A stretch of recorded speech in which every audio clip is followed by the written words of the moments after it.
اعوذ باللہ من الشیطان الرجیم بسم اللہ الرحمن الرحیم. آپ سلامت خدا حافظ. بسم اللہ الرحمن الرحیم. الحمدللہ رب العالمین بارئ الخلائق اجمعین. الحمد لأہلہ والصلاة علی اہلہا الصلاة والسلام علی سید الانبیاء والمرسلین العبد المؤید الرسولنا المسدد المصطفى الامجد الحبیب الاحمد النبی الامی المکی المدنی السراج المنیر الکوکب الدری صاحب الوقار والسکینہ المدفون بأرض مدینہ سیدنا و نبینا و شفیع ذنوبنا طبیب قلوبنا و حبیب نفوسنا و مولانا ابی القاسم محمد المصطفى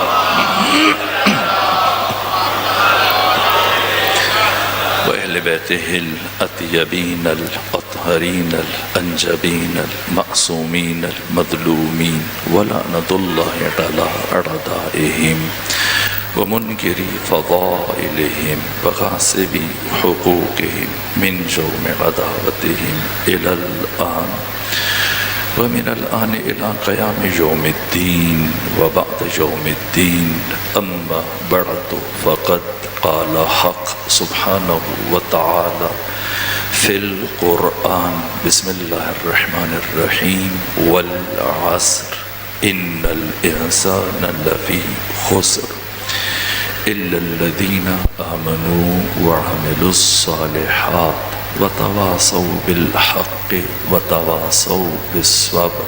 صلوات بھیجیے خاندان فاطمہ.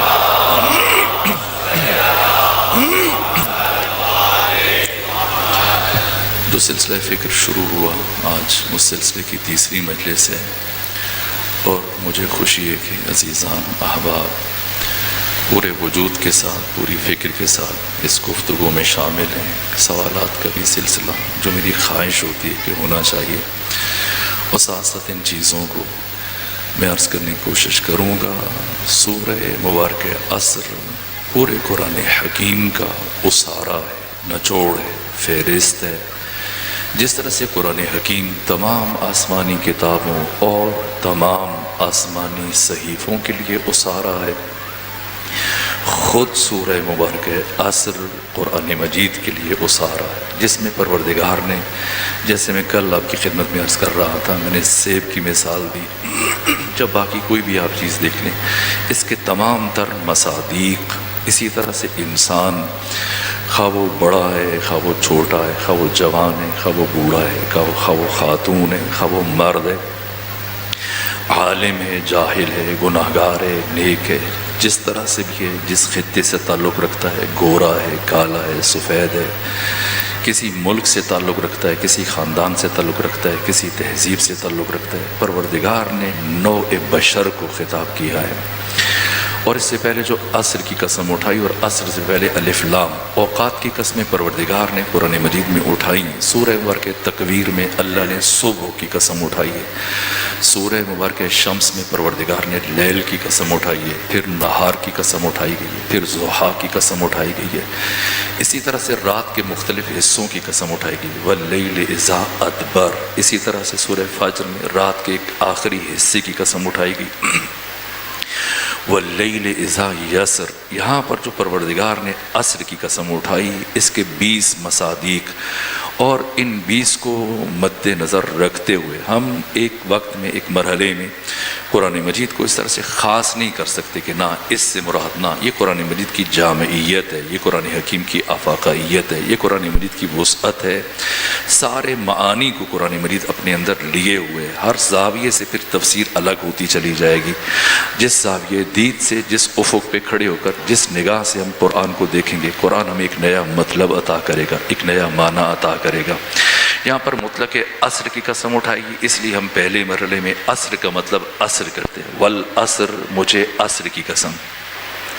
پھر نوع انسان کو، جن سے بشر کو پروردگار نے خطاب کیا ہے، ازل سے لے کے ابد تک آنے والے تمام انسانوں سے پروردگار نے خطاب کیا، ان الانسان لفی خسر، ہر انسان خسارے میں۔ یہ نہیں فرمایا کہ انسان نقصان میں ہے، نقصان الگ ہے، خسارہ الگ ہے۔ نقصان ایک خاص نوعیت ہے، اس میں محدودیت پائی جاتی ہے، خسارے کا مفہوم الگ ہے۔ مطلق اگر کسی کا مال ضائع ہو جائے، کسی کی دولت ضائع ہو جائے، کسی کو اور کوئی اس طرح کی اذیت تکلیف پہنچے، یہ نقصان ہے۔ اور خسارہ خاص مرحلے کے لیے استعمال ہوتا ہے، وہ دولت، وہ ثروت، وہ جمع پونجی جو انسان سرمایہ قرار دیتا ہے، جس کی بنیاد پر وہ تجارت شروع کرتا ہے، اسے اگر انسان کا سرمایہ تباہ ہو جائے، اصل پونجی تباہ ہو جائے، اسے خسارہ کہا جاتا ہے، یہ خسران ہے۔ یہاں پر انسان کے لیے لفظ خسارہ جو پرور، اس کی میں مزید وضاحت کروں گا، اور مجھ سے عزیز نے سوال بھی کیا کہ خسارہ سے مراد اس کے مصادیق کا بھی تعین کیے گا، اور قرآن مجید کی میں وہ آیات کل یا پرسوں خدمت پیش کروں گا کہ کہاں کہاں پروردگار نے لفظ خسارہ استعمال کیا ہے، کن کن موارد میں لفظ خسارہ، کس چیز کو پروردگار نے، جیسے سورہ مبارکہ قاف میں، قرآن حکیم کی دوسری صورتوں میں پروردگار نے خسارہ کا بھی لفظ استعمال کیا، اکثر کا بھی لفظ استعمال کیا، لیکن موضوع کے تسلسل کے نتیجے میں اور کچھ سوالات کے جوابات کی وجہ سے میں آج کی حد تک شاید اس چیز کو بیان نہ کر سکوں، اور یہ جو خسارہ کا مفہوم ہے، اسے میں بہتر انداز میں زیادہ وضاحت کے ساتھ کل آپ کی خدمت میں عرض کروں گا۔ انسان کو یہ جو پروردگار نے خسارہ، یعنی دنیا کو پروردگار نے ایک بازار قرار دیا ہے، اور اس بازار میں انسان کو پروردگار نے ایک تاجر کی حیثیت سے بھیجا ہے کہ تم نے خرید و فروخت کرنی ہے، کیا خریدنا ہے، کیا بیچنا ہے، اس سے متعلق مختصر اشارہ پہلے ہوا ہے۔ اور جو انسان کے پاس سرمایہ ہے، اس کی متاع حیات ہے، اس کی عمر ہے، اس کی زندگی، اس کی جان ہے۔ یہ جو ہماری سانسیں ہیں، یہ شمردہ سانسیں، یہ گنی چنی سانسیں، یہ زندگی، یہ لمحات، یہ وقت، یہ اوقات، یہ لمحے، یہ منٹ، یہ گھنٹے، یہ شب و روز، یہ مہینے، یہ ماہ و سال، یہ انسان کے پاس سرمایہ ہے، قیمتی ترین متاع، اس سے بڑھ کر کوئی متاع نہیں۔ دولت اچانک سے بھی آ سکتی ہے، اچانک سے زائل بھی ہو سکتی ہے، لیکن انسان کی جو متاع عمر ہے، متاع حیات ہے، ایک لمحہ جو گزر گیا ہے، دوبارہ انسان کے پاس کبھی واپس نہیں آئے گا۔ انسان مسلسل مر رہا ہے، ایسا نہیں ہے کہ انسان موت اچانک آتی ہے۔ یہ جو میں نے ابتدائی گفتگو میں عرض کیا، موت تدریجی ہے، موت مسلسل ہے، ہم مسلسل مر رہے ہیں۔ یہ جو کہا جاتا ہے کہ کیا ہوا، یہ اچانک مر گیا، یہ اچانک نہیں مرا، اس کو مرتے مرتے 30 سال لگ گئے، 40 سال لگ گئے، 50 سال لگے، ہر سانس موت کی بھیانک وادی کی طرف ایک قدم ہے۔ انسان مسلسل مر رہے، اور انسان دنیا کے اس بازار میں ایک دفعہ آیا ہے، دوبارہ نہیں آئے گا۔ اس کا ایک ایک لمحہ انمول ہے، وقت کی ارزش نہیں ہے، وقت کی قیمت نہیں ہے۔ اس انمول وقت کی اگر قیمت لگائی جائے تو امیر المومنین نے فرمایا کہ انسان تمہارے نفس کی کم از کم قیمت جنت ہے۔ پھر امیر المومنین سے استفسار کیا گیا، امام ششم سے بھی یہ حدیث مروی ہے، آپ سے بھی پوچھا گیا کہ فرزند رسول کیا وجہ ہے کہ انسان جو عمل کرتا ہے وہ کچھ دیر کا ہوتا ہے، جو اچھا عمل ہے تب بھی، برا عمل ہے تب بھی۔ نماز پڑھ رہا ہے تو نماز ایک مختصر وقت میں ختم ہو جائے گی، اگر اسی طرح سے روزہ ہے، اس کا ایک دورانیہ ہے۔ اگر گناہ کر رہا ہے، شراب پی رہا ہے، 1 گھنٹہ بیٹھ کے شراب پیے گا، 2 گھنٹے بیٹھ کے شراب پیے گا، کوئی بھی دوسرا گناہ کرے گا، اس کی مدت معین ہے، اس کا وقت معین ہے، نیکی بھی اس کا وقت معین ہے، بدی بھی اس کا وقت معین ہے۔ لیکن کیا وجہ ہے کہ اس کے عوض میں پروردگار نے آخرت میں، قیامت میں جو جزا رکھی ہے اور سزا رکھی ہے، یہ دائمی ہے، یہ ابدی ہے، یہ سرمدی ہے۔ ہم فیہا خالدین، ہم میں اور خدا میں یہ فرق ہے، خدا ازل سے ہے، ابد تک ہے، خدا ہمیشہ سے ہے، ہمیشہ رہے گا۔ کوئی بھی انسان ازلی نہیں ہے، ہم ہمیشہ سے نہیں ہے، لیکن ہر انسان ابدی ہے، انسان ہمیشہ رہے گا۔ یہ پیغمبر اسلام نے فرمایا، خلقتم للبقاء لا للفنا، انسان تو ہمیشہ رہنے کے لیے بنایا گیا ہے، تو فنا کے لیے نہیں بنایا گیا ہے۔ موت فوت نہیں ہے، موت عدم نہیں ہے، انسان فوت نہیں کرتا۔ قرآن مجید نے موت کے لیے لفظ فوت استعمال نہیں کیا، ہم کرتے ہیں اپنی زندگی میں فوتگی، لیکن قرآن مجید نے موت کے لیے لفظ فوت استعمال کیا ہے۔ فوت استعمال نہیں کیا، وفات استعمال کیا ہے۔ وفات مشتق ہے مادہ وفا سے، جس کا مطلب ہے عکس بالتمام، یعنی کسی شے کو پورے کا پورا اپنی تحویل میں لے لینا۔ انسان جب مرتا ہے تو یہ وفات کرتا ہے، یعنی جیسا یہ مرے گا اسی طرح سے اٹھایا جائے گا۔ جس حالت میں مرے گا انسان، یہ زندگی اس نے جیسے گزاری ہے اور جو کیفیتیں لے کر، جو سوچ لے کر، جو فکر لے کر، جو عقیدہ لے کر دنیا سے جائے گا، اسی حالت میں انسان کو اٹھایا جائے گا۔ یہ جنت برابر نہیں ہے، یہ ایک عموم تصور ہے۔ جیسے عام طور پہ انسان خواہش کرتا ہے، دعا مانگتا ہے پروردگار جنت دے دے، نہ، جنت مکان نہیں ہے، یہ میں نے پہلے عرض کیا ہے، جنت مقام ہے یہ۔ اور دوسری بات یہ کہ جنت ایک ذی مراتب مقام ہے جس میں درجے ہیں۔ ایسا نہیں کہ جنت جیسے ایک پارک ہے، جیسے ایک مثلا ریسٹورنٹ ہے، کرسیاں لگی ہوئی ہیں، چیئرز لگی ہوئی ہیں، جیسے ایک شودی حال ہے، آپ بھی ادھر بیٹھ جائیں، آپ ادھر بیٹھ جائیں، آپ ادھر بیٹھ جائیں، آپ ادھر بیٹھ جائیں، پھر فرشتے آئیں گے، ویٹرز آئیں گے اور آ کر ان کے لیے کھانا، ان کے لیے پورے لے کے آئیں گے، ان کے لیے پھر دودھ لے کے آئیں گے، شہد لے کے آئیں گے، میٹھا لے کے آئیں گے، کھانے لے کے آئیں گے۔ نہ، یہ تصور نہیں ہے جنت کا۔ پہلی بات، جنت مکان نہیں ہے، مقام ہے۔ اور دوسری بات یہ کہ جنت ذی مراتب مقام ہے جس میں درجے ہیں۔ ممکن ہے اور انشاءاللہ جو بعض بارگاہ حسین میں آیا وہ جنتی ہے انشاءاللہ، لیکن اب یہ کہ جو جنت میں جائے گا یہ ضروری نہیں ہے کہ آپ سب اگر جنت میں جائیں، تو یہ ضروری نہیں ہے قطعی طور پہ کہ سب کے سب جنت میں ایک مقام پر ہوں، ایک درجہ میں ہوں۔ نہ، این ممکن ہے کہ ہم سب جنت میں چلے جائیں، لیکن یہ بھی ممکن ہے کہ کبھی ایک دوسرے کو نہ دیکھ پائیں، اس لیے کہ جنت میں ہر ایک کا درجہ الگ ہے، ہر ایک کا رتبہ الگ ہے، ہر ایک کا مرتبہ الگ ہے۔ جنت میں انسان کے درجے کا تعین اس کے عمل سے کیا جائے گا، اور اس کا عمل، یہ بھی جو میں عرض کر رہا ہوں یہ بھی ایک مجازی تعبیر ہے، اس لیے یہ دنیا کے لمحوں کی یہ اہمیت ہے کہ ان لمحات میں ہم اس لامحدود جو زندگی ہے، نہ ختم ہونے والی زندگی، اس کی سرنوشت اور اس کی تقدیر ہم خود درج کرتے ہیں۔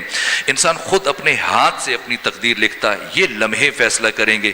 یہ جو فرزند رسول سے پوچھا گیا کہ بتائیں کیا وجہ ہے کہ عمل تو ختم ہو جاتا ہے، عمل کی مقدار بہت محدود ہے، مختصر ہے، 1 گھنٹہ، 2 گھنٹے، 3 گھنٹے، 5 گھنٹے، 10 گھنٹے، کوئی بھی عمل ہے اچھا یا برا، لیکن جزا کیوں سرمدی ہے، جزا کیوں ہمیشہ ہے؟ اگر جنت میں جائے گا تو ہمیشہ رہے گا، جہنم میں جائے گا تو ہمیشہ رہے گا۔ اس کی کیا وجہ ہے؟ تو امام ششم نے فرمایا کہ پروردگار عمل کی بنیاد پر جزا نہیں دے گا، عمل کی بنیاد پر سزا نہیں دے گا، بلکہ اس ایمان اور اس نیت کی بنیاد پر جزا و سزا ہے جس ایمان اور نیت کی بنیاد پر انسان عمل انجام دیتا ہے۔ یہ بات اہم، صلی محمد، کہ کس نیت کے ساتھ یہ عمل انجام دے رہا ہے۔ اسی لیے فرمایا گیا کہ نیت المومن خیر من عملہ، مومن کی نیت اس کے عمل سے زیادہ بہتر ہے۔ یہ نیت ہے، یہاں سے عمل کا تعین ہوتا ہے، نیت سے مومن کے عمل کا وزن کیا جاتا ہے۔ ایک انسان، یہ پیغمبر نے فرمایا ہے، اس میں مبالغہ نہیں ہے، مجاز نہیں ہے۔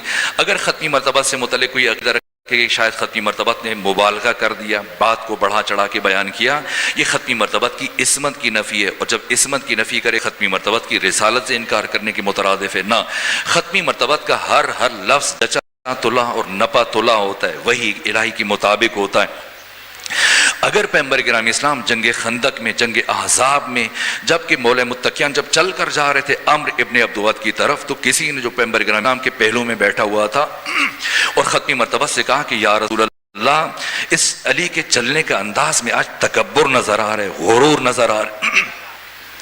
البتہ اسی شخص کی حکومت کے زمانہ میں جب کسی نے مولا متقیان جب تک بیٹھے تھے، اس کی حکومت کے زمانے میں، اور گفتگو ہوتی رہی، اور جیسے ہی مولا متقیان اٹھ کر گئے تو اس شخص کی موجودگی میں، یہ وقت کا خلیفہ ہے، وقت کا حکمران ہے، اور اس کی موجودگی میں جیسے ہی علی ابن ابی طالب علیہ السلام اٹھ کر گئے تو ایک شخص جو پہلے سے اس محفل میں بیٹھا ہوا تھا، اس نے یہ ایک مرتبہ خلیفہ کا تقرب حاصل کرنے کے لیے، اسے کچھ اندازہ تھا کہ یہ شخص علی سے محبت نہیں کرتا ہے، علی سے اپنے دل میں کینہ رکھتا ہے، علی سے بغض رکھتا ہے، لوگوں کو پتہ چل جاتا ہے، اندازہ ہو جاتا ہے، کبھی انسان اظہار کرتا ہے، کبھی انسان اظہار نہ کرے تب بھی پتہ چل جاتا ہے۔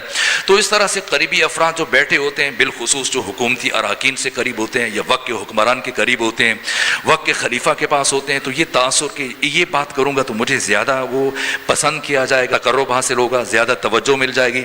تو پہلے جب تک علی بیٹھے تب تک یہ شخص خاموش رہا، علی گفتگو کرتے رہے، بات کرتے رہے، اور وقت کا حاکم، وقت کا حکمران اپنے مسائل پوچھتا رہا ہے، رہنمائی لیتا رہا ہے، اور اسی طرح سے حضرت سے علمی رہنمائی، مشورے لیتا رہا، حضرت مشورے دیتے رہے۔ تب تک یہ خاموش تھا، لیکن جیسے ہی مولائے متقیان اٹھ کر گئے تو اب یہ گویا ہوا اور وقت کے حکمران سے، وقت کے خلیفہ سے کہنے لگا کہ علی ابن ابی طالب بہت مغرور ہیں، علی ابن ابی طالب بہت زیادہ متکبر ہیں، درحالی کہ تکبر خدا کو پسند نہیں ہے۔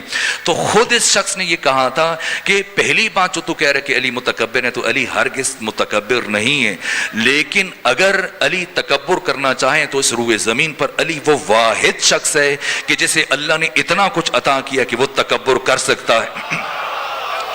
یہ علی ابن ابی طالب اگرچہ بعد میں اپنی حکومت کے زمانے میں اس شخص نے یہ جملہ کہا، لیکن جس دن مولائے متقیان جنگ خندق، جنگ احزاب کے لیے روانہ ہو رہے تھے، عمرو ابن عبد ود کے مقابلے میں تو پیغمبر گرامی اسلام کی جیسی علی آگے بڑھ رہے تھے تو پیغمبر گرامی اسلام کے پاس بیٹھ کے کہنے لگا کہ یا رسول اللہ دیکھیں، پہلے تو جب ختمی مرتبت نے فرمایا مل لحاظ القلب، تب تو سکوت تھا، سناٹا تھا، خاموشی تھی، کوئی نہیں اٹھ رہا تھا، لیکن جیسی علی اٹھے چل کر جانے لگے تو اب فوراً سے کہا پیغمبر اسلام سے کہ دیکھیں علی کے چال میں، انداز میں تکبر ہے۔ اس لمحے پیغمبر گرامی اسلام نے فرمایا کہ نہ، اس وقت علی کا اس انداز سے دشمن کے مقابلے میں چل کے جانا عبادت ہے۔ اور پھر یہ جملے ارشاد فرمائے برز الایمان کلہ الی الکفر کلہ، آج کل ایمان کل کفر کے مقابلے میں جا رہا ہے۔ یہ جو پیغمبر گرامی اسلام نے کہا ہے، اگر پیغمبر سے متعلق کوئی یہ سوچے، رائے قائم کرے یا ایک لمحے کے لیے اس کے ذہن میں یہ خیال فطور کر جائے کہ ختمی مرتبت نے مبالغے سے کام لیا، نہ، ہرگز ممکن نہیں ہے، مبالغہ خلاف عصمت ہے۔ علی مجسم ایمان ہے، علی کل ایمان ہے۔ اور پھر جب علی نے ضربت چلائی عمرو ابن عبد ود کے اوپر، تب ختمی مرتبت نے فرمایا کہ ضربت علی افضل من عبادت الثقلین، علی کی یہ ایک ضربت جو جنگ خندق، جنگ احزاب کے دن عمرو ابن عبد ود کے اوپر چلی ہے، یہ قیامت تک کے تمام انسان جو جن عبادت کریں گے، انسان عبادت کریں گے، قیامت کب آئے گی؟ شاید ہزاروں سال بعد آئے، لاکھوں سال بعد آئے، ازل سے لے کے ابد تک کے تمام انسان، تمام مل کر جتنی عبادت کریں گے، جتنا عمل کریں گے، ان تمام کے اعمال سے علی صرف ایک ضربت افضل ہے۔ کتنی افضل ہے؟ کتنی افضل ہے؟ 1 گنا، 2 گنا، 10 گنا، 20 گنا، لاکھ گنا، ارب گنا، کھرب گنا، افضلیت کی کوئی حد نہیں ہے۔ یہ ایک ضربت ثقلین کی قیامت تک کی تمام عبادتوں سے افضل ہے۔ کس بنیاد پر؟ نیت کی بنیاد پر اس کا تعین کیا جائے گا کہ کس نیت سے علی ابن ابی طالب ضرب چلا رہے ہیں۔ علی کی زندگی کا ہر عمل اس کا تعین، آپ کی باقی ہر انسان، یہاں سے انسان کے عمل کا، یہ جو امام سے پوچھا گیا، اور اب جب یہ بات چھڑی اور یہ عزیز نے سوال بھی کیا، اسی کے تناظر میں آپ کی خدمت میں عرض کرنا چاہتا ہوں۔ پہلی چیز جو اساس، جو کل میں آپ کی خدمت میں عرض کر رہا تھا، یہ جو مولائے متقیان نے فرمایا کہ یہ جہان رابطوں کا جہان ہے اور انسانی رابطوں کی نوعیت 4 طرح سے ہے، اور انسان کا پہلا رابطہ اپنے خدا کے ساتھ ہے، اور یہ رابطہ حد کمال پر ہونا چاہیے۔ اور اس رابطے کی جو پہلی صورت ہے، میں نے کل اس کی طرف اشارہ کیا، حق تعالیٰ کے ساتھ انسان کا تعلق کمال کی حد پہ ہونا چاہیے، اس کے مملکت وجود پر، جسم و جان پر صرف اور صرف حق تعالیٰ کی حاکمیت ہونا چاہیے۔ اس کے تمام تر تعلقات کا دار و مدار، اس کی نشست و برخاست، اس کا بولنا، چلنا، اٹھنا، بیٹھنا، جاگنا، سونا، اس کے تمام تر معاملات، ان سب کا محور اور مرکز ذات خدا ہونی چاہیے، توحید ہونی چاہیے، ذات پروردگار۔ ہر عمل میں اگر کسی کو کچھ عطا کر رہے، کسی سے ناراض ہے، کسی سے غصہ کر رہے، کسی سے محبت کر رہے، محور ذات اقدس الہ کو ہونا چاہیے۔ یہ پہلا تعلق ہے، حد کمال پر ہونا چاہیے۔ ہر رابطہ، ہر تعلق، ہر عمل، اس کا محور ذات پروردگار اور عزت پروردگار اس کی نگاہوں میں اس طرح سے ہونی چاہیے، اس طرح سے حق تعالیٰ کا، جس طرح سے، البتہ یہ ہمارے سماجی رویے ہیں۔ اور مجھے اب یاد آتا ہے، ابھی اسی دوران میں ایک بات میرے ذہن میں آ رہی کہ جیسے ایک درویش کسی دکان کے پاس گزری، لوگوں کو سمجھانے کے لیے، بتانے کے لیے گئے، ایک دکاندار کے پاس گزرے، جیسے ایک ہوتے ہیں افراد مثلا بہت سارے تربوز اتار کے رکھے ہوتے اور تربوزوں ایک ڈھیر تھا، اور جا کے کھڑے ہوئے کہ مجھے بھی ایک تربوز دے دو، اللہ کے نام پر دے دو، مولا کے نام پر دے دو۔ پہلے تو اس نے سنی انسنی کر دی، اور پھر دوبارہ سے گئے اور دوسری طرف سے اس درویش نے کہا ایک تربوز دے دو نام خدا پر، تو پھر اس نے دوبارہ سے اس کو نظر انداز کیا، لیکن پھر مسلسل 3 4 5 7 مرتبہ برابر جا کر بار بار اس نے کہا دے دو، بھوکا ہوں، مجھے طلب ہے، خواہش ہے، ایک تربوز دے دو اللہ کے نام پر۔ تو اس نے بالآخر جب دیکھا کہ یہ شخص جان چھوڑنے والا نہیں ہے، تو پھر پورے جتنے بھی وہ انبار تھا، ڈھیر لگا ہوا تھا تربوزوں کا، اس میں سے ایک چھوٹا سا، ایک نسبتاً خراب سا تربوز اٹھایا کہ یہ لے جاؤ، میرے مرحومین کے حق میں دعا کر دینا۔ اور جب وہ لے کے چلا تو پھر چند قدم طے کرنے کے بعد پھر مڑا، کہا معاف کرو مجھے، میں بھول گیا کہ میری جیب میں کچھ رقم بھی تھی، میرے پاس کچھ ٹکے بھی تھے، جس طرح سے بنگال بنگلہ دیش پہلے اب بھی وہاں پہ ٹکے چلتے ہیں، تو وہ کہا 2 ٹکے نکالے اور کہا کہ یہ لے لو، مجھے میرے پاس موجود تھے، میں ایسے ہی تم سے مانگ رہا تھا، طلب کر رہا تھا۔ اس نے وہ 2 ٹکے رکھے اور اس کی ارزش تھی، اہمیت تھی، چھانٹ کے بہترین تربوز دیا، کہا یہ لے لو۔ اور پھر جو تربوز پہلے اٹھایا تھا اس کو ایک ہاتھ میں لیا اور جو تربوز بعد میں لیا اس کو دوسرے ہاتھ میں لیا، دونوں کو اٹھا کے وہ درویش چلا اور پھر سب کو سنانے کے لیے، متوجہ کرنے کے لیے، بتانے کے لیے اس دکاندار کو، باقی تمام افراد سے کہنے لگا پروردگار دیکھ اب تو تیرے بندوں کی نگاہ میں تیری عزت 2 ٹکے کے برابر بھی نہیں رہ گئی ہے، اگر دینا ہے وہ دیں، اگر نہیں دینا ہے نہ دیں، لیکن اگر اللہ کے نام سے کسی چیز کو دینا ہے تو پھر شایان شان ہونا چاہیے، پروردگار کی عزت اور حرمت ہونی چاہیے۔ کس طرح سے دینا ہے، کس انداز سے دینا ہے، کس طریقے سے دینا ہے، اس طرح سے دینا ہے جیسے ائمہ دین نے ہمیں سکھایا ہے۔ شب کی تاریکیوں میں ایسے نہ ہو کہ کسی کو صف میں کھڑا کر کے، کسی کو دیر تک دروازے پر کھڑا کر کے اس طرح سے دینا۔ معصومین علیہ السلام جب کسی کو عطا کرتے تھے اس کی طرف دیکھتے نہیں تھے تاکہ اس کی عزت نفس پامال نہ ہو جائے، اس کی حرمت پامال نہ ہو جائے۔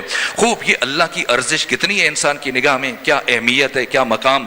اور پھر جیسے ہی انسان، پہلی بات تو عمل کی توفیق نہیں ہوتی فوراً سے، یہ میں بات کہہ رہا ہوں کہ نیت المومن خیر من عملہ، اپنی نیت کو خاص کرنا، خالص کرنا، یہ اہم مرحلہ ہے۔ بسا اوقات انسان بظاہر اچھا عمل کر رہا ہوتا ہے لیکن اس کی نیت کے پیچھے شیطان ہوتا ہے، اس کی نیت کے پیچھے ابلیس ہوتا ہے۔ ایک خود یہ حقیقی واقعہ، میں نے برادران اہل تسنن کی حدیث اور تاریخ کی کتابوں میں یہ دیکھا ہے کہ ایک جنگ میں ایک ختمی مرتبہ کا عزیز تھا، صحابی تھا، جنگ لڑ رہا تھا اور لڑتے لڑتے اس کی موت ہو گئی، تو کسی نے بعد میں جناب حذیفہ یمانی پیغمبر گرامی اسلام کی خدمت میں حاضر ہوئے اور کچھ ان کو اندازہ تھا، چونکہ صاحب اسرار تھے، صاحب معرفت تھے، ختمی مرتبت کے قریبی ترین اصحاب میں سے تھے، جن کو 12 منافقین کے نام بھی ختمی مرتبت نے بتائے تھے۔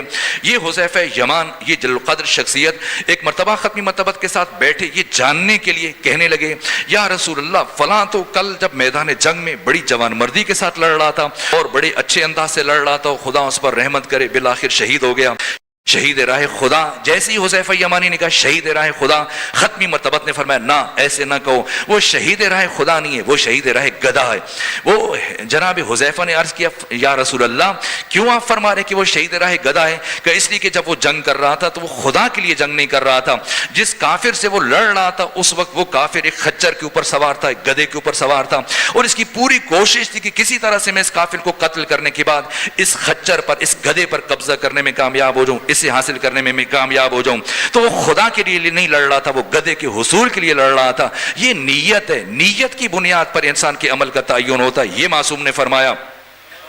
اس لیے عمل تو ختم ہوتا ہے، کیوں جزا ابدی اور سرمدی ہے، کیوں سزا ابدی اور سرمدی ہے۔ جو جنت میں جائے گا ہمیشہ جنت میں رہے گا، جو جہنم میں جائے گا ہمیشہ جنت میں رہے گا۔ اس لیے کہ اس کی نیت دنیا میں جب یہ اچھا عمل کرتا ہے تو اس کی نیت یہ ہوتی ہے کہ میں جب تک زندہ رہوں گا یہ عمل کرتا رہوں گا۔ اگر کوئی برائی میں غرق ہے تو اس نیت سے کر رہا ہوتا ہے کہ میں جب تک یہ زندہ ہوں یہ عمل اس کو میں جاری رکھوں گا، اس کی بنیاد پر تعین ہوتا ہے۔ یہ بات اہم ہے کہ انسان کبھی کبھی اچھا کام شیطان کی تشویق میں کر رہا ہوتا ہے، جس طرح سے آیت اللہ دست غیب نے اپنی کتاب الاستعاذہ میں یہ واقعہ تحریر کیا کہ ایک شخص نے، ایک عالم نے، ایک دانشور نے ابلیس کے خلاف کتاب لکھی کہ ابلیس کیسے لوگوں کو گمراہ کرتا ہے، اس کے چال سے بچنا چاہیے، تلبیس ابلیس سے بچنا چاہیے، وہ کن حربوں سے انسان کو شکار کرتا ہے۔ تو ایک عارف نے عالم مکاشفہ میں شیطان کو، ابلیس سے گفتگو کرتے ہوئے کہ اب تو تمہاری خیر نہیں ہے۔ اس عالم نے ایسے طریقے بیان کر دیے جس طرح سے تم لوگوں کو شکار کرتے ہو، جیسے لوگوں کو گمراہ کرتے ہو، اب کوئی تمہاری باتوں میں نہیں آئے گا، تمہارے وسوسے کا شکار نہیں ہوگا۔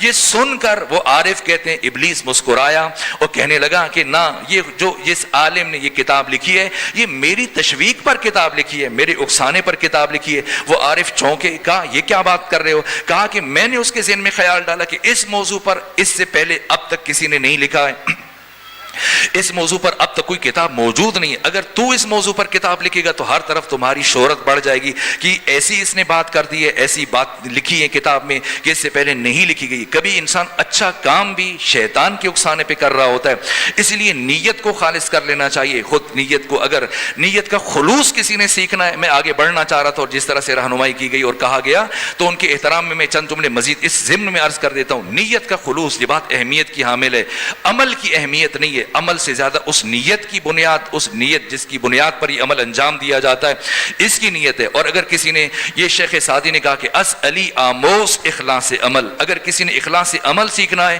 تو علی ابن ابی طالب علیہ السلام سے سیکھو کہ یہ اخلاص عمل کی کس بنیاد پر، آخر کیا وجہ ہے۔ یہ بات شاید میں نے پہلے بھی عرض کی، لیکن اب جب موضوع کے تسلسل میں میرے ذہن میں آ رہی تو میں اب خدمت میں عرض کر رہا ہوں کہ آخر کیا وجہ ہے کہ پوری کائنات میں سے علی ابن ابی طالب وہ شخصیت کہ پیغمبر گرامی اسلام نے آپ سے متعلق فرمایا کہ النظر الی وجہ علی ابن ابی طالب عبادہ، علی کے چہرے کی طرف دیکھنا عبادت ہے۔ پھر فرمایا ذکر علی عبادہ، علی کا ذکر کرنا عبادت ہے۔ پھر فرمایا کہ حب علی عبادہ، علی کے ساتھ محبت کرنا عبادت ہے۔ اور یہ بھی نہیں فرمایا کہ علی میری بعثت کے بعد کا جو عرصہ ہے اس کے بعد سے لے کر پھر اس وقت کے دوران میں علی کو دیکھنا عبادت ہے۔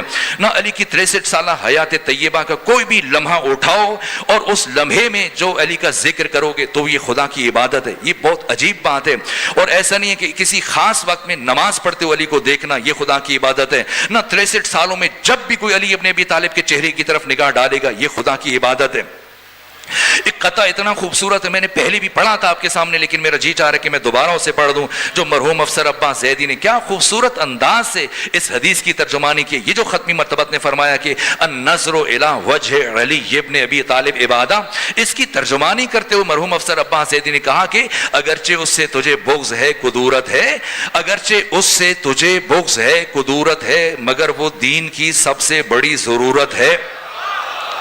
اگرچہ اس سے تجھے بغض ہے، کدورت ہے، مگر وہ دین کی سب سے بڑی ضرورت ہے اس کے رخ کی زیارت عبادت خالق، ہے اس کے رخ کی زیارت عبادت خالق۔ خبر ہے کچھ کہ علی کتنا خوبصورت ہے۔ یہ علی ابن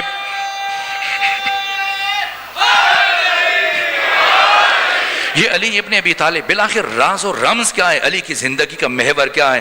اس لیے کہ علی ابن ابی طالب نے ساری زندگی کبھی کسی بشر کو ایک لمحے کے لیے اپنی ذات کی طرف متوجہ نہیں ہونے دیا ہے، اپنے نفس کی طرف متوجہ نہیں دیا، ہمیشہ خدا کی طرف بلایا۔ مشکل ترین مراحل میں اگر وہ مثالیں میں آپ کی زندگی سے بیان کرنا شروع کر دوں تو شاید گفتگو کا وقت تمام ہو جائے اور وہ مثالیں شمار نہ کی جا سکیں۔ زندگی میں مسلسل جنگوں میں، اس کے علاوہ جتنے بھی کارنامے، جب بھی مولا متقیان سے کوئی کمال سرزد ہوتا تھا، کوئی فضیلت کا ظہور ہوتا تھا، مولا متقیان ہمیشہ خدا کی طرف بلاتے تھے۔ یہ آپ کی عزت و عظمت کا راز ہے۔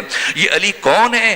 آپ سے پہلے، مولا متقیان سے پہلے کوئی اژدہا کی پیروی کرتا تھا، کوئی سانپ کو خدا کہتا تھا، کوئی ستارے کو خدا کہتا تھا، کوئی سورج کو خدا کہتا تھا، کوئی بتوں کو خدا کہتا تھا۔ سمجھنا ہے علی کون ہے اور کیوں بھیجا ہے پروردگار نے نور علی ابن ابی طالب علیہ الاف و تحید و ثنا کو۔ آپ سے پہلے اژدہا کو بھی خدا کہا گیا ہے، بتوں کو بھی خدا کہا گیا ہے، ستارے کو بھی خدا مانا گیا ہے، سورج کو بھی خدا مانا گیا ہے۔ اور علی ابن ابی طالب ہیں جن کی زندگی کا نقطہ آغاز یہ ہے کہ آپ نے گہوارے میں اژدہا کے 2 ٹکڑے کر کے بتایا کہ نہ، یہ اژدہا خدا نہیں ہے۔ اور اس کے بعد مولا متقیان علی ابن ابی طالب نے فتح مکہ کے موقع پر لات، منات، حبل، عزا، ان تمام بتوں کو پاش پاش کر کے بتایا کہ ہرگز یہ بھی خدا نہیں ہو سکتے ہیں۔ پھر سورج کو اس طرح سے اپنی انگلی کے اشارے سے پلٹا کے بتایا کہ نہ سورج بھی خدا نہیں ہو سکتا ہے۔ اور اس کے بعد ستارے کو اپنی چوکھٹ پہ بلا کے بتایا کہ نہ، ستارہ بھی خدا نہیں ہو سکتا ہے۔ اب جیسے ہی سب کے نفی کی تو ایک مرتبہ بشر نے جب علی ابن ابی طالب علیہ الاف و تحید و ثنا کے کمالات کی طرف نگاہ ڈالی اور شاید اب شائبہ ہونے لگا کہ مبادا کسی انسان کا سر علی کے سامنے جھک جائے، تو فوراً علی نے اپنا سر سجدے میں رکھ کے بشر کو بتایا کہ نہ، انسان بھی خدا نہیں ہو سکتا ہے۔ اور اس کے بعد فرمایا کفا لی عزن، کفا لی عزن، یہ کیا جملہ ہے اور کیا واقعاً، کفا لی عزن ان اکونا لک عبدا، پروردگار میری عزت کے لیے اتنا کافی ہے کہ میں تیرا بندہ ہوں۔ وَكَفَى بِي فَخْرًا أَن تَكُونَ لِي رَبًّا، پروردگار میرے فخر کے لیے اتنا کافی ہے کہ تو میرا رب ہے۔ اور اس کے بعد کیا دعا مانگی ہے، یہ دعا علی کہہ سکتے ہو، کس طرح سے انسان کو کیا انداز سے کس طرح سے تربیت کر رہے ہیں، سکھا رہے ہیں۔ کہا کہ تو جیسا تھا، انت کما احب، اتنے مختصر لفظ میں کیا حقیقت بیان فرما رہے ہیں۔ کہا کہ انت کما احب، پروردگار تو ایسا ہی ہے جیسے علی کی خواہش ہونی چاہیے تھی کہ علی کا رب ایسا ہونا چاہیے۔ فجعلنی کما تحب، اب تو علی کو ویسا بنا دے جیسے تیری خواہش ہے کہ تیرا بندہ ایسا ہونا چاہیے۔ یہ رمز زندگی، یہ راز زندگی، یہ راز حیات علی نے بشر کو سکھایا ہے۔ اور پھر اس رابطے کی کامل ترین صورت جو علی ابن ابی طالب سجدے میں سر رکھ کے بتا رہے ہیں بشر کو، یہ علی ہیں کہ اگر حالت نماز میں آپ کے قدموں سے تیر کھینچ دیا جائے تو خبر نہ ہو، یہ علی ہیں۔ اور جب آپ کا نور اس کائنات میں حق تعالی نے ظاہر فرمایا ہے، عام الفیل کے ہاتھیوں والے سال کے 10 سال گزرنے کے بعد 13 رجب کو دنیا میں آئے، 16 رجب کو پھر آپ کی والدہ معظمہ جب آپ کو لے کر خانہ کعبہ سے باہر آئیں، برابر 3 دن سے ختمی مرتبہ باہر کھڑے ہو کر انتظار کر رہے تھے اور باقی تفصیلات سے گریز کرتے ہوئے جب ختمی مرتبہ کے ہاتھوں پر علی آئے تو قرآن مجید کی 6236 آیتیں ہیں، در حالی کہ مولا متقین خود آپ سے روایت میں نے کئی کتابوں میں یہ دیکھی ہے کہ ختمی مرتبہ جب اللہ نے نور ختمی مرتبہ کو جناب حضرت عبداللہ کے صلب میں رکھا اور میرے نور کو اللہ نے حضرت ابو طالب عمران کے صلب میں رکھا تھا، تو ہم دونوں کے آبا خانہ کعبہ کی دیوار کے ساتھ ٹیک لگا کر باہم بیٹھ کر گفتگو کیا کرتے تھے، اور میرا نور اور میرے سردار محمد مصطفیٰ کا نور یہ آپس میں گفتگو کیا کرتے تھے۔ تو علی نور خدا جب اس دنیا میں آئے اور 3 دن گزرنے کے بعد 16 رجب کو جب پیغمبر کرام اسلام کے ہاتھوں پر آئے تو آنے کے بعد جو آنکھیں کھول کر ختمی مرتبہ سے استفسار کیا، پوچھا بتائیں کیا پڑھوں؟ تورات، قرآن، انجیل، زبور۔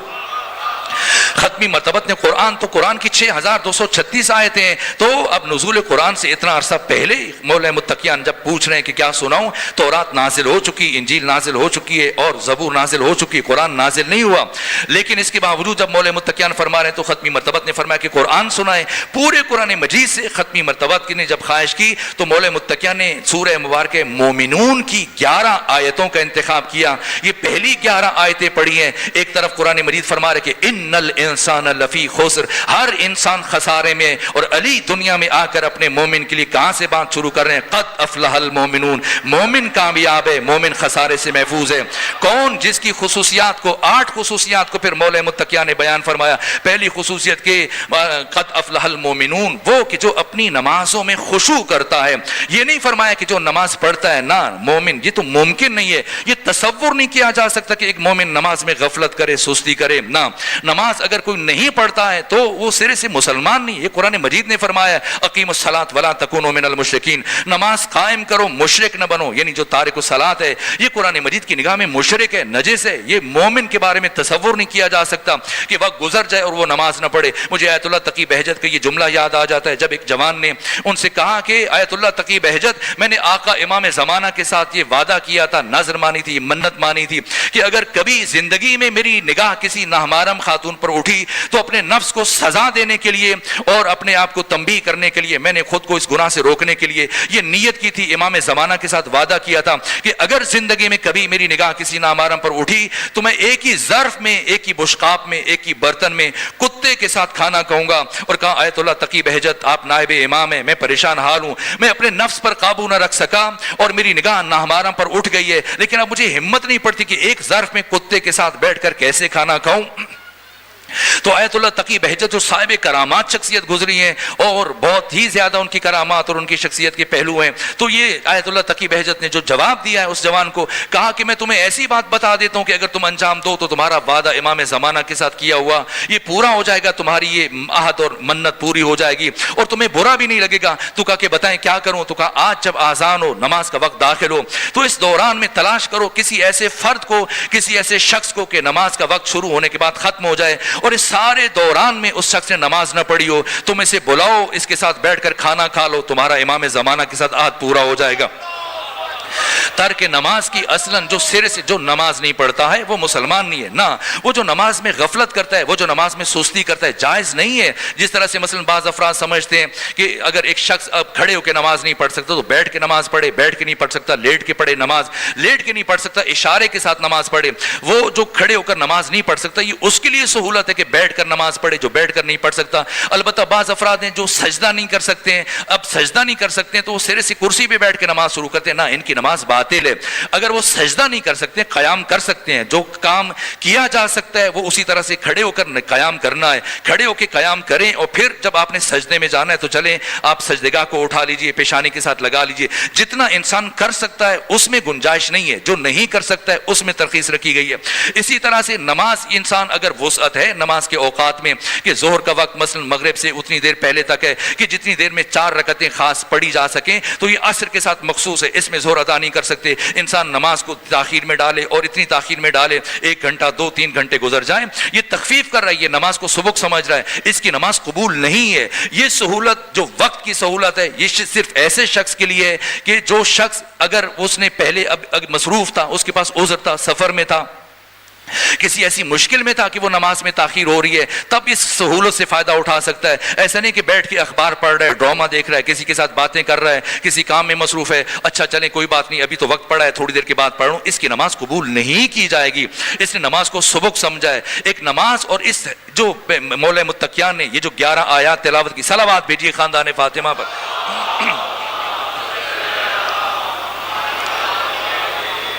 یہ جو 11 آیات تلاوت کی گئی,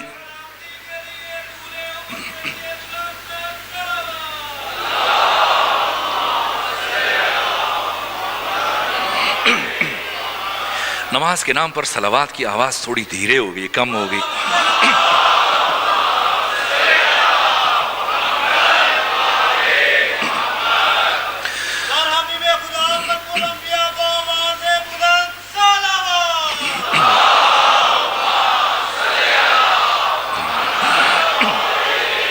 یہ جو قرآن مجید کی آیت ہے وَاسْتَعِينُوا بِالصَّبْرِ وَالصَّلَاةِ, اس کی تفسیر پڑھیے گا. یہ 27 نمبر حدیث جو چیلے حدیث ہے, خمینی بتچکن نے جو 40 احادیث کی تفسیر بیان کی ہے, تو اس میں اس آیت کی بھی تفسیر بیان کیا وَاسْتَعِينُوا بِالصَّبْرِ وَالصَّلَاةِ, کہ نماز سے اور صبر سے اور صلاۃ سے مدد حاصل کرو. تو وہاں حدیث بیان کی کہ خمینی بتچکن نے کہ یہاں پر صبر سے مراد وجود مبارک پیغمبر گرامی اسلام اور صلاۃ سے مراد ذات امیر المومنین علی ابن ابی طالب ہے. روح نماز علی ابن ابی طالب علیہ آلاف و تحیت و ثنا. خوب وقت نہیں ہے کہ میں ان آیات کی کچھ تفسیر بیان کرتا, میں محسوس کر رہا ہوں کہ وقت بہت تیزی سے گزر گیا, اور جو مطالب میں ذہن میں لے کے آیا تھا, جو عرض کرنا چاہ رہا تھا, وہ چیزیں التوا کا شکار ہو رہی ہوں. اہم ترین مطالب سید الشہداء کی شخصیت کی وہ ابعاد ان آیات کے تناظر میں, سورہ عصر کے تناظر میں, یہ میں آپ کے سامنے بیان کرنا چاہتا ہوں. پھر آقا امام زمانہ کی شخصیت کے ساتھ متصل ہونا چاہتا ہوں. لیکن یہ بات اہم ہے, یہ پہلا رکن جو مولا متقیان نے 4 چیزیں بیان فرمائیں. پہلا رابطہ اللہ کے ساتھ ہے. یہ جو آپ مجالس میں نعرہ لگاتے ہیں یہ بہت خوبصورت نعرہ ہے, اس کو لگنا چاہیے. علی کا طرز زندگی منافقت کی موت ہے. واقعاً علی کا طرز زندگی, اگر کسی نے خلوص سیکھنا ہے, اگر کسی نے اخلاص نیت سیکھنی ہے, تو یہ اس کا محور, اس کی اساس, اس کی بنیاد, اس کا اسوہ مقتدا ذات امیر المومنین علی ابن ابی طالب ہے. اور یہ جو محرم و سفر ہے, یہ اسی مقاصد کے لیے یہ نشستیں ہیں, تاکہ ان میں سیرت علی ابن ابی طالب, سیرت حسین, سیرت معصومین کو بیان کیا جائے, آپ کے طرز زندگی کو بیان کیا جائے. اس کے بعد پھر کیا اثر ظاہر ہوتا ہے. یہ جو خمینی بتچکن نے کہا کہ ما ہر چے داریم از محرم و سفر داریم, ما ہر چے داریم از سید الشہداء داریم. ہمارے پاس جو کچھ بھی ہے یہ ہم نے سید الشہداء سے لیا ہے, ہم نے جو کچھ بھی لیا یہ محرم و سفر سے لیا. یہ اہل بیت کی زندگی ہے کہ 1400 سال گزرنے کے بعد ایک فقیہ, ایک مجتہد, اگر وہ دنیا میں اتنی بڑی سطح کا انقلاب لانے میں کامیاب ہو جاتا ہے کہ بڑی بڑی قوتیں, دنیا کی تمام طاغوتی طاقتیں مل کر بھی اس انقلاب کو شکست دینے میں کامیاب نہیں ہو سکتی ہیں, تو اس کی پشت پر کون ہے؟ اس کی پشت پر کربلا ہے. یہ کربلا نے ایسی شخصیتوں کو تراشا ہے, تیار کیا. یہ معصومین علیہ الصلوۃ والسلام کی تعلیمات ہیں. صرف فقہ جان لینا, حدیث جان لینا, دین جان لینا, مجتہد بن جانا نہ, دیکھنا ہے. خود اگر ہم خمینی بتچکن کی زندگی میں دیکھیں گے, جس شخصیت نے آقا مولا متقیان اور معصومین کی زندگی کو یوں محور بنایا. میں نے جب ان کی زندگی کا مطالعہ کیا خمینی بتچکن کی, انہوں نے ساری زندگی کبھی بھی نماز کو ایک لمحے کے لیے تاخیر میں نہیں ڈالا ہے. پوری زندگی میں بلوغت سے پہلے, بلوغت کے بعد, ساری زندگی اس طرح, حتیٰ نماز تہجد کبھی ایک مرتبہ قضا نہیں ہوئی ہے. آپ کا بیٹا سید احمد خمینی وہ یہ بیان کرتے ہیں کہ جب تہران میں برف باری ہو رہی تھی, مسلسل 3 دن برف باری ہوتی رہی, یہاں تک کہ پانی ہمارے پاس جو مایا صورت میں تھا ختم ہو گیا, اور اب برف باری کے نتیجے میں حوض میں کچھ پانی تھا, لیکن اتنی برف کی تہ جم چکی تھی کہ اب اس کو استعمال کرنا پانی کے لیے مشکل تھا. اور اب جب تیسرا دن تھا برف باری ہوتے ہوئے, تو اب ہم نے دیکھا کہ ہمارے والد بزرگوار جن کی عمر 80 سال کے قریب تھی, خمینی بتچکن کیا کریں گے, آج تیمم کر کے نماز پڑھیں گے. کہا میں نے خود دیکھا کہ خمینی بتچکن 80 سال کی عمر میں گھر کے سین میں آئے جبکہ برف باری ہو رہی تھی, اور بوڑھے ہاتھوں سے, کانپتے ہوئے ہاتھوں سے برف کو توڑنا شروع کیا, اور توڑتے توڑتے پھر اس ٹھنڈے پانی سے وضو کرنے کے بعد نماز ادا کیے. یوں نماز تہجد تہجد نماز شب. کتنا عرصہ کتنے سال نجف اشرف میں رہے, اور ہر سال رات ٹھیک 9 بجے, جتنے سال نجف میں رہے ایک دن ناغہ نہیں کیا, ٹھیک رات 9 بجے مولا متقیان کے حرم میں زیارت کے لیے جایا کرتے تھے. اور ایک دن جب آندھی تھی, طوفان تھا, یالہ باری ہو رہی تھی, بارش ہو رہی تھی, ایسے میں جب تیار ہوئے, سر پر امامہ رکھا, کندھوں پر عبا رکھی ہے, اور گھر سے نکلنے لگے تو آپ کے بڑے بیٹے سید مصطفیٰ خمینی نے کہا کہ آج برف باری ہو رہی ہے اور طوفان ہے, یالہ باری ہو رہی ہے, آج نہ جائیے. علی قرب مکانی بود مکانی ان کے لیے حیثیت نہیں ہے. آج اب یہاں بیٹھ کے بھی اگر زیارت پڑھیں گے, یہاں کھڑے ہو کر زیارت پڑھیں گے, آپ کی زیارت ہو جائے گی. تو کیا کہا کہ اے مصطفیٰ, وہ جذبہ ملنگانہ, وہ روح عوامانہ مجھ سے چھیننے کی کوشش نہ کرو. اور لوگوں نے دیکھا جو حرم کے اندر موجود تھی کہ اس روز بھی ٹھیک 9 بجے حرم امیر المومنین میں داخل ہو رہے ہیں. انقلاب ایسے نہیں آتا ہے. خمینی وہ شخصیت کے مکتب امیر المومنین کا پروردہ, وہ فرد کہ روح تعلیمات اہل بیت کو یوں جذب کیا اپنی زندگی میں. امام آقا خامنہئی کی بات بعد میں, پہلے خود خمینی بتشکن جن کے یہ نائب ہیں, یہ انقلاب کیسے آیا ہے. اور اب دیکھا, دنیا نے دیکھا کہ پوری دنیا کی قوتیں جمع ہونے کے باوجود کیوں اس کے انقلاب کو ختم کرنے میں کامیاب نہ ہو سکی ہیں. یہ خمینی بتشکن کون ہے؟ یہاں تک کہ جب آپ پیرس سے روانہ ہو رہے تھے ایران کے لیے تو اتنے ایسے حالات تھے, مشکل پیچیدہ ترین حالات تھے کہ اب یہ آپ کے بارے میں یہ رائے قائم کی جا رہی تھی کہ یہ زندہ اب نہیں پہنچ پائیں گے, آپ کی سواری کو, اس جہاز کو راستے میں تباہ کر دیا جائے گا, اور آپ کو سوار ہونے سے پہلے, سوار ہونے کے بعد بالآخر یہ زندہ صورت میں ایران پہنچنے میں کامیاب نہیں ہو پائیں گے. اور آپ دیکھنا ہے کہ جس مرحلے میں پوری دنیا کے جتنے خبر رساں ادارے تھے, ایجنسیز تھیں, وہ سارے کے سارے صحافی, اینکر پرسن, وہ اپنے مائک لے کر اس طرح سے صحافی رپورٹنگ کر رہے تھے, سب کے سب بڑی تعداد میں.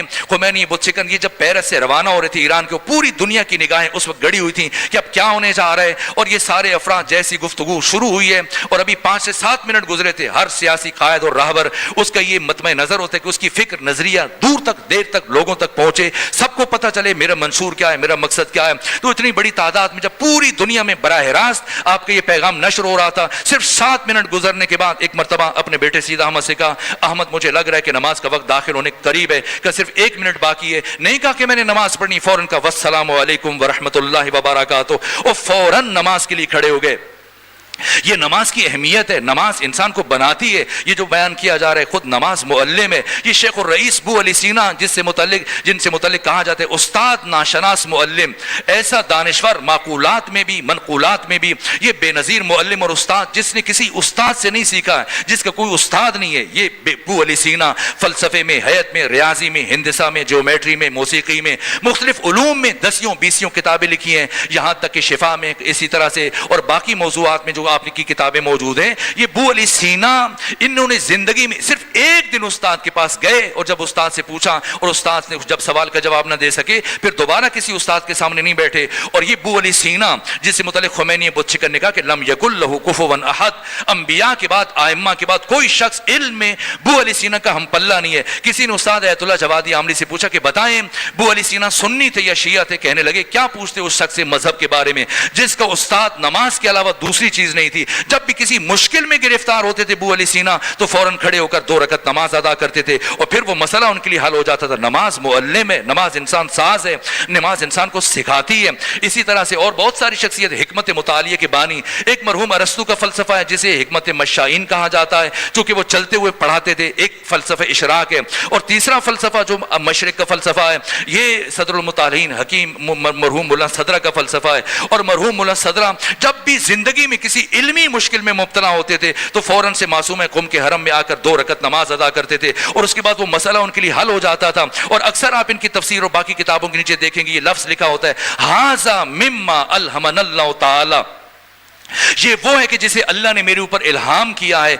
اللہ انسان کے دل پر, مومن کے دل پر الہام کرتا ہے. نماز معلم ہے, نماز انسان ساز ہے. حتیٰ نماز سے پہلے وضو کی کیا اہمیت ہے. جن 9 چیزوں سے انسان کا وضو ٹوٹ جاتا ہے اس میں ایک نیند ہے. اگر کسی کی آنکھ لگ جائے, 1 منٹ کے لیے انسان کی آنکھ لگ جائے, اس کا وضو باطل ہو جائے گا. لیکن دین ہمیں کہتا ہے کہ سونے سے پہلے وضو کر کے سو. عجیب بات ہے, اس کام کے لیے وضو کرو جس سے تمہارا وضو ٹوٹ جائے گا. تو سونے سے تو جیسی آنکھ لگے گی فوراً وضو ٹوٹ جائے گا. لیکن دین ہمیں کہتا ہے، وہ تاکید کرتا ہے کہ وضو کر کے سو، اس لیے کہ وضو کی نیند میں اور بغیر وضو کی نیند میں زمین آسمان کا فرق ہے۔ جب انسان وضو کر کے سوتا ہے تو حق تعالیٰ کی بارگاہ میں اس طرح سے پیش ہوتا ہے، اور اس کے خواب پروردگار اس کے لیے تعلیم کا ذریعہ کر دیتے ہیں، اور مستقبل میں آنے والے خطرات سے پروردگار اسے آگاہ کرتا ہے، اور ایسی غیب کی خبریں، دشمنوں کے شر سے پروردگار اسے آگاہ کرتا ہے، اور اسی طرح سے اس کے لیے یہ وسیلہ الہام بن جاتا ہے۔ اور اگر انسان ان چیزوں کی رعایت کے بغیر سوتا ہے تو یہ غفلت کی نیند ہے۔ سو ان چیزوں کی اہمیت ہے۔ نماز معلم ہے، نماز انسان ساز ہے۔ یہ خمینی بت شکن جب اس طرح سے یہ زندگی میں یہ محور قرار دیا ذات خدا کو، اور جیسے ہی سوار ہونے لگے تو آپ سے متعلق اب یہ سوچا جا رہا تھا کہ شاید اب آپ زندہ نہیں پہنچیں گے، تو اس میں ایک خاتون اینکر پرسن آگے بڑھی اور پوچھنے لگی کہ آقا خمینی بتائیں کیا آپ سمجھتے ہیں کہ آپ زندہ صحیح و سالم ایران پہنچنے میں کامیاب ہو جائیں گے؟ تو کہنے لگے کہ نہیں معلوم، نہیں جانتا۔ کہا پھر دوسرا سوال پوچھا، کہا آپ سمجھتے ہیں کہ ایرانی جو آپ کے لیے آئے ہوئے ہیں، سڑکوں پر روڈوں پر آئے ہوئے ہیں، آپ کا ساتھ دیں گے؟ کہ نہیں معلوم۔ کہ آپ جانتے ہیں، کیا آپ سمجھتے ہیں کہ آپ شاہ ایران کا تختہ الٹنے میں کامیاب ہو جائیں گے؟ کہ نہیں معلوم۔ کہ آپ سمجھتے ہیں کہ آپ حکومت بنانے میں کامیاب ہو جائیں گے؟ کہ نہیں پتا۔ اور 20 سوال پوچھے گئے، ہر ایک کے جواب میں کہا کہ نہیں پتا۔ اس خاتون نے تعجب سے کہا کہ آپ سے جو بھی پوچھا جائے آپ کہتے ہیں کہ نہیں پتا، آپ حکومت بنا پائیں گے؟ نہیں پائیں گے، نہیں پتا۔ لوگ آپ کا ساتھ دیں گے؟ نہیں پتا۔ شاہ ایران کا تختہ الٹنے میں کامیاب ہو جائیں گے؟ نہیں پتا۔ آپ زندہ و سلامت پہنچنے میں کامیاب ہو جائیں گے؟ نہیں معلوم۔ تو کہا کہ پوری دنیا میں اس وقت آپ کو دیکھا جا رہا ہے، سب مضطرب ہیں، پریشان ہیں، اور آپ سے جو بات پوچھی جائے تو کیا جواب دیا؟ یہ ہے یہ کہ توحید کو کیسے محور قرار دیا، اور پھر پروردگار انسان کو زندگی میں کیا کامیابیاں عطا کرتا ہے۔ کہا کہ اے خاتون، تم نے مجھ سے جتنے بھی سوال پوچھے ہیں ان میں سے کوئی ایک سوال بھی میرے متعلق نہیں ہے، یہ سارے سوالات خدا سے متعلق ہیں۔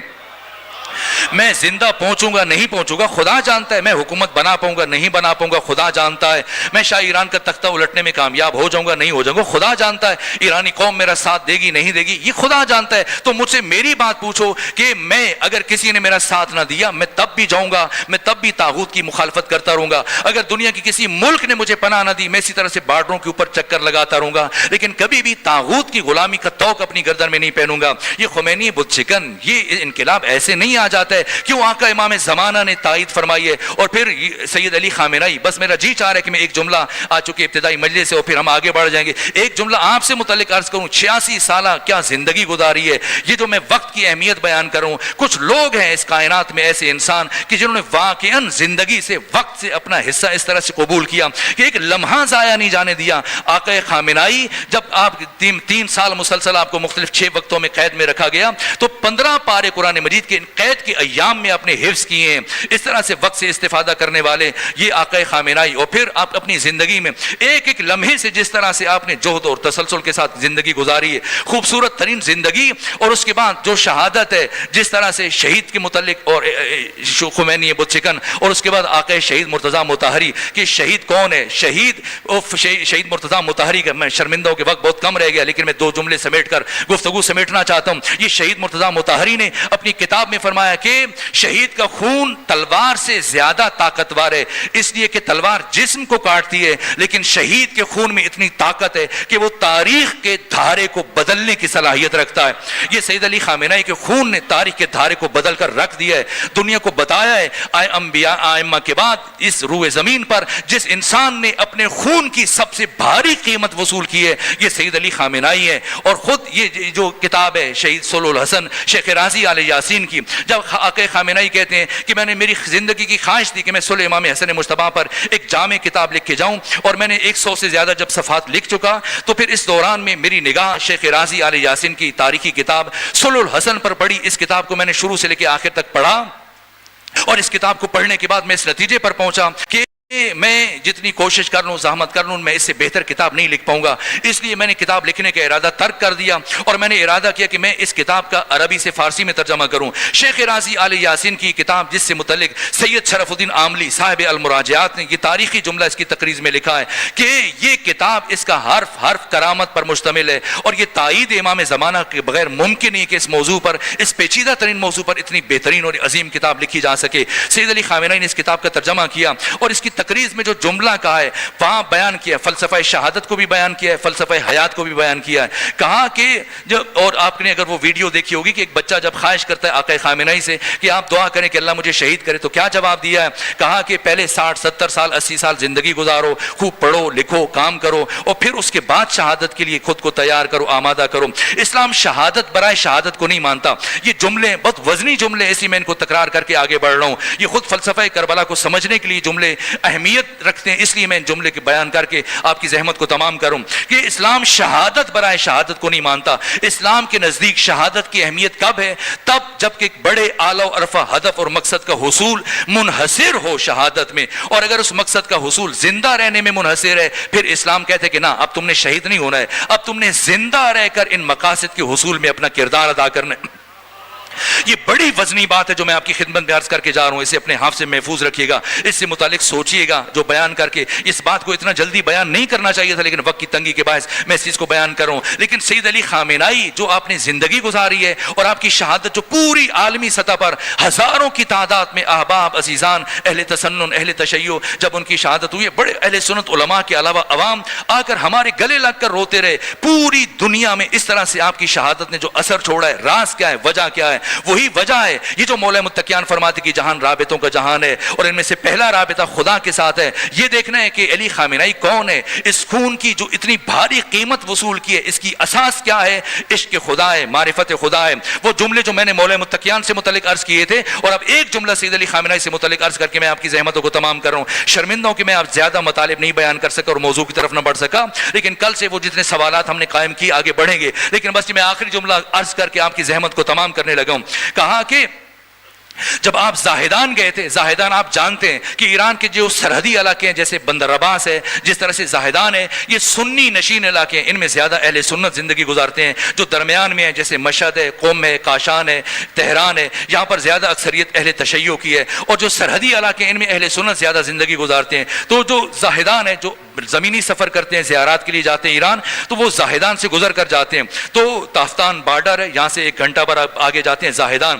تو علی خامنہی جس مرحلے میں آپ کی صدارت تھی تو اس وقت آپ کے لیے جب استقبال کیا گیا زاہدان میں تو کئی لاکھ لوگوں نے استقبال کیا. اتنا فقید المثال استقبال کہ میلوں دور تک لوگ ہی لوگ نظر آ رہے تھے، ساری سر نظر آ رہے تھے. اتنا بڑا فقید المثال استقبال کہ کم از کم 10 لاکھ افراد وہاں پر جمع تھے.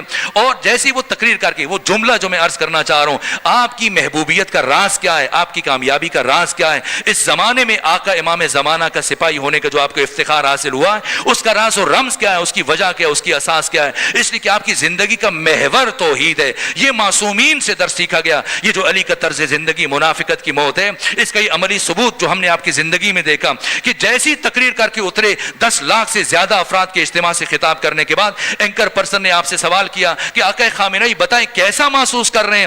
آج سے چند سال پہلے جب انقلاب نہیں آیا تھا، آپ اسی زاہدان میں آئے تھے تبلیغ کرنے کے لیے، لوگوں کو انقلاب کے لیے ذہن ہموار کرنے کے لیے، تو کہیں پر کوئی آپ کو جائے پناہ نہیں مل رہی تھی. اس طرح سے ساواک کے جو ایجنٹ تھے اور جو وہاں کے انٹیلیجنس ادارہ تھا وہ مسلسل افراد آپ کو تلاش کر رہے تھے اور آپ چھپتے پھر رہے تھے اور آپ کو کوئی جائے پناہ نہیں مل رہی تھی. اور آج چند سال گزرنے کے بعد اسی زاہدان میں جہاں چند سال پہلے آئے اور آپ چھپتے پھر رہے تھے، آج جب اسی زاہدان میں آپ نے قدم رکھا ہے تو یہ فقید المثال استقبال کہ 10 لاکھ سے زیادہ افراد نے آپ کا استقبال کیا اور آپ نے خطاب کیا. تو آقا خامنہی اب کیا فرق محسوس کر رہے ہیں؟ تو کیا خوبصورت جملہ بیان کیا. یہ ان کی زندگی کا محور کہ کوئی فرق محسوس نہیں کر رہا. اس دن بھی خدا کے لیے آیا تھا، آج بھی خدا کے لیے آیا. یہ بات انسان ہے، یہ بات انسان کو اس عروج تک لے کے جاتی ہے. کامیابیوں کے لیے محور ذات خدا. یہ مومن نے تعلیم دیا، یہ حسین ابن علی علیہ آلاف و تحیید وسلام نے سکھایا. ایک ایک فرد یہ 72 اور ان کی زندگیوں میں اگر انسان دیکھتا ہے، جنگ خیبر میں ختمی مرتبت نے فرمایا کہ لَأُوتِيَنَّ الرَّايَةَ غَدًا رَجُلًا كَرَّارًا غَيْرَ فَرَّارٍ، کہ کل میں علم دوں گا اسے جو کرار ہوگا، جو مرد ہوگا، غیر فرار ہوگا. لیکن حسین ابن علی اگر چاہتے تو یہ جملہ نہیں کہہ سکتے تھے جو جملہ ختمی مرتبت نے جنگ خیبر کے موقع پر ارشاد فرمایا تھا. ختمی مرتبت نے یہ ارشاد فرمایا کہ میں کل علم اسے دوں گا جو مرد ہوگا. لیکن اگر حسین کہنا چاہتے تو حسین کی جملہ نہیں کہہ سکتے تھے. کیوں نہیں کہہ سکتے تھے؟ اس لیے کہ حسین کے 72 میں سے ہر فرد اس سطح پہ تھا کہ حسین جسے چاہے اٹھا کے علم عطا کر دیں. خواہ وہ بچہ ہے، خواہ وہ جوان ہے، خواہ وہ بزرگ ہے، کیا کیا شخصیتیں. بریر بن خزیر حمدانی، کیا مقام ہے، کیا شرف ہے سید القرآن، معرفت کے اس درجے پر کہ جناب بریر بن خزیر حمدانی نے روز عاشور میدان کربلا میں مباہلہ کیا ہے اور 72 میں سے جو چاہے ختمی مرتبہ جب مباہلہ کے لیے گئے، جبکہ کوئی آیت میں عمومیت ہے، انفسنا انفسکم نساءنا نساءکم ابناءنا ابناءکم، لیکن پورے مدینہ میں سے صرف 2 بچے، ایک جوان ایک خاتون جا رہی ہیں، لیکن حسین ابن علی کے 72 میں سے ہر فرد مباہلہ کی حیثیت رکھتا ہے، اور یہ بریر بن خزیر حمدانی ہے. اور اس کے بعد جناب حبیب ابن مظاہر، وہ شخصیت کے جسے خود حسین ابن علی فقیہ کہیں. یہ جو خط عام طور پر سوشل میڈیا پر گردش کر رہا ہے، جس میں کہا جاتا ہے کہ اس خط کے آخر پر کہ اے میری ماں فاطمہ بنت حسین بنت فاطمہ، نہ یہ تحریریں خود ساختہ ہیں، ہمیں بہت سوچ کر، بہت میں وقت نہیں بچا ورنہ میں متن ذکر کرتا جناب حبیب ابن مظاہر کا اصلی خط جو امام حسین نے لکھا ہے. نہ اس طرح کے خطوط وہ امام حسین کو بے کس ظاہر کرنا، بیچارہ ظاہر کرنا، نہ حسین بے کس نہیں ہے، حسین بیچارے نہیں ہے. مظلوم ہونا اور ہے، بے بس بے کس بیچارہ ہونا یہ اور بات ہے. حسین اللہ کی قوت کا مظہر ہے، حسین اللہ کی صمدیت کا مظہر ہے، حسین خدا بے نیاز کا عبد بے نیاز ہے. حسین کبھی بھی اس انداز سے کسی کو خط نہیں لکھ سکتا. نہ حسین ابن علی دوسروں کی، یہ میں عبداللہ بن یزید جوفی کا جو خط، جو امام کی جو گفتگو ہے، وہ جب میں بیان کروں گا تب یہ مطلب زیادہ بہتر نکھر کر سامنے آئے گا. لیکن حبیب ابن مظاہر وہ شخصیت ہے کہ پورے 72 کی سپاہ میں سے آپ کو میسرہ کا سربراہ قرار دیا گیا. میسرہ کا، میمنہ کا سربراہ جو دایاں بازو ہے، اس کے سربراہ جناب زہیر ابن قین کو قرار دیا گیا، اور میسرہ بائیں بازو کا سربراہ قلب لشکر جناب حضرت ابو الفضل عباس کو علمبردار قرار دیا گیا، اور بائیں بازو کا سربراہ حبیب ابن مظاہر امام حسین کے بچپن کے ساتھی، جنہیں 2 مرتبہ زندگی ملی، 2 مرتبہ جن کی وفات ہو رہی ہے. زندگی بھی حسین کی نسبت ہے، وفات بھی حسین کی نسبت ہے. میں ایک موضوع جو میں نے سوچا تھا اور اس کے متعلق میں نے مطالعہ بھی کیا تھا اور کئی مہینے برابر اس سے متعلق وہ جماوری کر رہا تھا، لیکن پھر کچھ سوچ کر میں نے اس موضوع کو مؤخر کیا اور پھر سورہ عصر کی، میں نے کہا سال گزشتہ سورہ فجر آپ کے سامنے پڑھی، اس سال سورہ فجر. جو موضوع میں نے سوچا تھا کہ جو حق تعالیٰ کی جتنے بھی اسماء ہیں، پہلے ان اسماء کا تعارف کروایا جائے، اور پھر امام حسین کی 57 سالہ حیات طیبہ، ان 57 سالوں میں امام حسین سے کب اللہ کے کس اسم کا ظہور ہوا ہے، بالخصوص 8 دنوں میں کربلا میں، بالخصوص روز عاشور میدان کربلا میں. اگر زندگی رہی، توفیق رہی، کبھی دوبارہ آپ کے شہر میں آنے کا موقع ملا تو میں یہ اہم ترین موضوع ہے. میں اس موضوع پر جب کتابیں ڈھونڈ رہا تھا، تلاش کر رہا تھا، مجھے اس موضوع پر کتاب نہیں ملی تو میرا دل چاہا کہ اس موضوع پر میں تحقیق کروں اور پھر بیان کروں. اللہ کے جتنے بھی اسماء ہیں جو دعائے جوشن کبیر میں آپ پڑھتے ہیں، اس کے علاوہ جتنے بھی قرآن حکیم میں حق تعالیٰ کی اسماء اور صفات، ان تمام اسماء، ان تمام صفات کا مظہر حسین ابن علی. میں اور کبھی توفیق ہوگی تو میں عرض کروں گا کس مرحلے پر حق تعالیٰ کے کس اسم کا ظہور ملا ہے. اللہ کا جو اسم مبارک محی ہے، وہاں پر امام حسین سے اس اسم کا ظہور ہوتا ہے. کب؟ جب جناب حبیب ابن مظاہر جو جناب مظاہر کے فرزند تھے، یہ اتنی محبت کرتے تھے کہ امام حسین جس راستے سے چلتے تھے آپ پیچھے چلتے تھے اور آپ کی قدموں کی مٹی اٹھا کر اس طرح سے چوما کرتے تھے.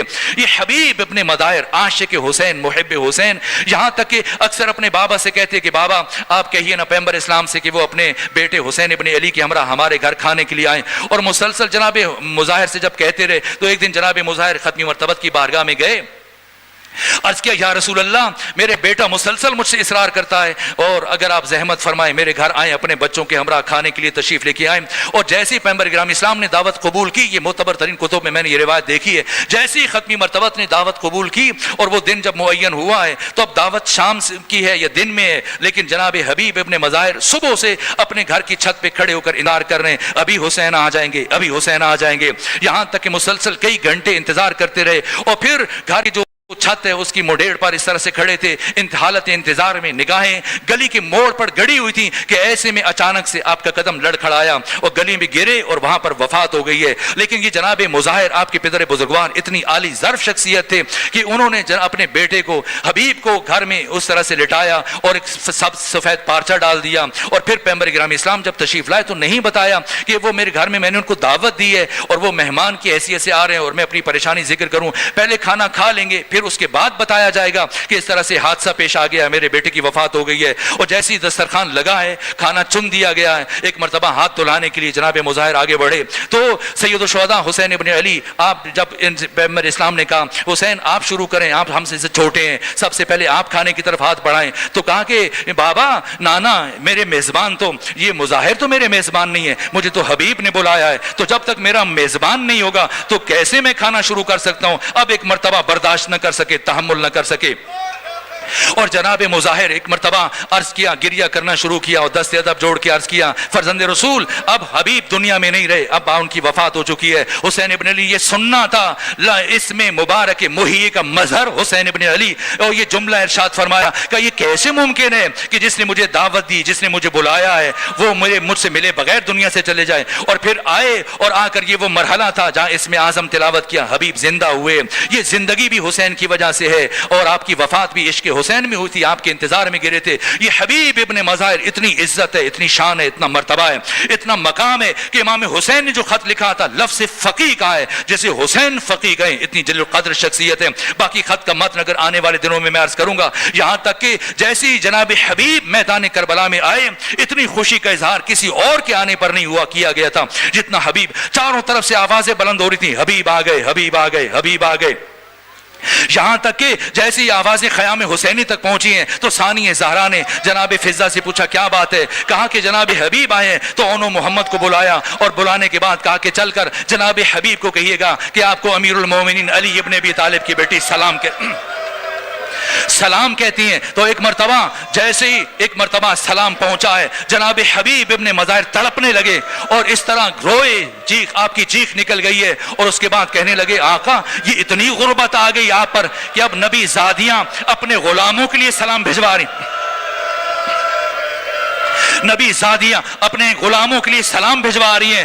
فرزند رسول اب جب کہ مجھ تک سلام پہنچا ہے تو اب اجازت دیجئے کہ میں در خیمہ پر بیٹھ کر بی بی سے کچھ کہنا چاہتا ہوں، بس وقت نہیں کہ میں وہ جملے آپ کی خدمت میں عرض کروں۔ بالآخر جناب حبیب ابن مظاہر کو اجازت ملی ہے، دروازے خیمہ پر بیٹھے ہیں اور پھر خاک اٹھا کر اپنے سر پر ڈالی ہے، اور اس کے بعد مولا متقیان کی وہ جملے جو ثانی زہرا سلام اللہ علیہ سے متعلق مولا نے ارشاد فرمائے تھے، ممکن ہوا تو بعد میں کبھی عرض کروں گا۔ بالآخر وہ مرحلہ آیا روز عاشور میدان کربلا میں، جب وہ گئے اور جنگ کی، اور ایسے جنگ کی ہے کہ سید ابن طاؤس نے اپنے مقتل الحوف میں لکھا ہے 62 بڑے بڑے دشمنوں کو فنار کیا ہے، یہاں تک کہ حسین ابن نمیر جو قاتل علی اکبر ہے اور 2000 سپاہیوں کی قیادت کر رہا تھا، جب یہ مقابلے میں آیا تو حبیب ابن مظاہر اتنی شجاع شخصیت ہے کہ اسے گھوڑے سے پچھاڑ کر زمین پر پھینکا۔ یہ حسین ابن علی کا بوڑھا مجاہد پورے میدان کربلا میں آپ کی یوں دھاک بیٹھی ہے کہ ایک مرتبہ اپنی خفت کو مٹانے کے لیے حسین ابن نمیر قاتل علی اکبر نے کہا ہے کہ سب مل کر چاروں طرف سے گھیر کر حبیب ابن مظاہر پر حملہ کرو۔ اب جب حملہ شروع ہوا ہے پھر وہ مرحلہ آیا، میں نے سال گزشتہ شاید کچھ تفصیل سے آپ کے متعلق بیان کیا تھا، پھر وہ مرحلہ آیا، آپ کی شہادت ہوئی، یہ کربلا کے واحد شہید ہیں کہ جیسے ہی آپ کو شہید کیا گیا ویسے ہی آپ کا سر تن سے جدا کیا گیا، اور سر کو تن سے جدا کرنے کے بعد حسین ابن نمیر نے جناب حبیب ابن مظاہر کے سر کو اس طرح سے اپنے کان سے سوراخ کیا اور دوسرے کان تک سوراخ کرنے کے بعد اپنے گھوڑے کی گردن میں ڈال دیا ہے، اور پھر اسی حالت میں جناب حبیب ابن مظاہر کے سر کو حسین ابن نمیر کے گھوڑے کی گردن میں لے کے جایا گیا ہے۔ بس میرے عزیزوں، اگرچہ وقت ختم ہو گیا، میں شرمندہ ہوں، تاخیر ہوئی ہے، لیکن میرا دل چاہتا ہے کہ میں ایک اور جملہ بھی آپ کی خدمت میں عرض کر دوں۔ دو شخصیتیں ہیں جن سے متعلق میں نے مقتل کی کتابوں میں پڑھا ہے کہ جن کا سر گھوڑے کی گردن میں آویزاں کیا گیا، ایک جناب حبیب ابن مظاہر ہیں، اور دوسری شخصیت کون سی ہے جو میں نے پڑھا؟